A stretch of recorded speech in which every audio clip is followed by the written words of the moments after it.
What's up, guys? Looking at a 2003 Jaguar XJ Sport. This has the 4.0, I believe. I was trying to change the lower ball joints, and looked like we needed some special tools to compress this lower spring. I couldn't find a whole lot online, so I want to show you real quick what I did, which worked. On these XJs, there is this plate. The two lower control arms are two separate pieces. As you can see down there, there's the new arm that I've put in place. Now, to get this lower plate off, what I did is I went to a hardware store and I got 6 feet of threaded rod. It was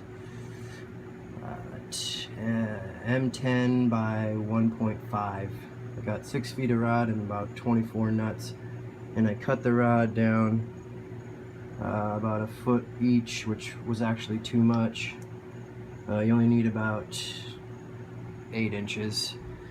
I put some nuts on the end to kind of make a head on it, and I took the 6 bolts from underside of this plate one by one, took one bolt out, threaded the rod in, made sure it was tight on the bottom, and went all the way around, put all 6 of those in. Then what I did was I just slowly started backing each one down. It took about an hour to get this spring out, but with these 6 rods in there, I was able to pull the spring down, which was able to allow me to change that lower ball joint. I didn't change the joint itself, I just changed that arm. As you see here, there's the old arm. I didn't use any special tools.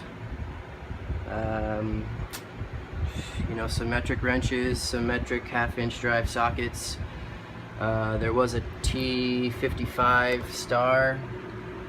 There's also a T30, and that was a 7mm Allen key for the brakes. The only thing that was weird was there was this little metal tab on the back of this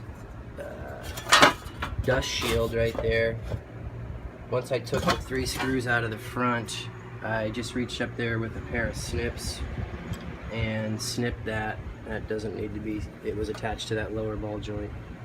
I went ahead and did the shocks while I was in here. Pretty straightforward. There was nothing online as far as a video. I did see this method on a forum, but it wasn't tried. Somebody just posted some pictures, so I am just confirming this method does work. Now all I have to do on this side is take these threaded rods out one by one and thread back in the original bolts, which are only about that long.